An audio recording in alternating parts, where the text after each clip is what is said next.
وَأَنزَلَ الَّذِينَ ظَاهَرُوهُمْ، اب یہ دوسرا ہے، اس کا جو ضمیمہ ہے غزوہ احزاب کا، وہ غزوہ بنی قریظہ ہے۔ روایات میں آتا ہے کہ حضور نے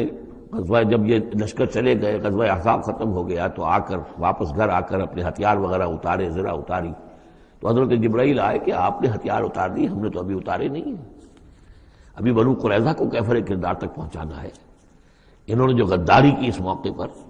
اپنے عہد کو توڑا ہے، اس کی سزا انہیں دینی ہے۔ چنانچہ حضور نے حکم دیا کہ اب کوئی مسلمان جو ہے عصر کی نماز نہ پڑھے یا کوئی مغرب کی نماز نہ پڑھے، جو بھی کوئی وقت معین کیا، جب تک کہ وہ بنی قریظہ کے علاقے میں پہنچ نہ جائے۔ وہاں جا کر اب وہاں جا کے پھر ان کا گھیراؤ کیا گیا، محاصرہ ہوا۔ وہ محاصرہ بھی خاصا طویل ہوا، ان کا قلعہ بڑا مضبوط تھا، لیکن تنگ آ کر بالآخر انہوں نے ہتھیار ڈال دیے،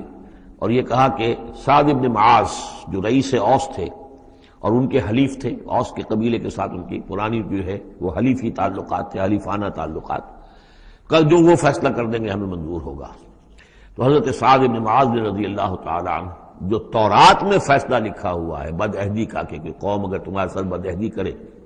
اور اس کے بعد اللہ تمہیں اس پر فتح دے دے تو کیا کرو، اس کے مطابق فیصلہ سنایا کہ ان کے جتنے جوان ہیں اس قبیلے کے، جو جنگ کرنے کے قابل ہیں، ان کو قتل کر دیا جائے، اور باقی جو ان کے بوڑھے ہوں یا اور ہوں، مرد ہوں، بچے ہوں، عورتیں ہوں، ان کو جو ہے غلام بنا لیا جائے، ان کا سارا مال ضبط ہو جائے گا۔ تو بدترین سزا جو ہے ان تین قبیلوں میں سے، جن میں سے ایک قبیلہ تھا بنی قینقاع کا، ایک تھا بنو نضیر، یہ دونوں تو صرف جلا وطن ہوئے،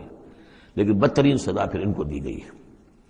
وَأَنزَلَ الَّذِينَ ظَاهَرُوهُم مِّنْ أَهْلِ الْكِتَابِ، اور اللہ نے اتار لیا ان کو کہ جنہوں نے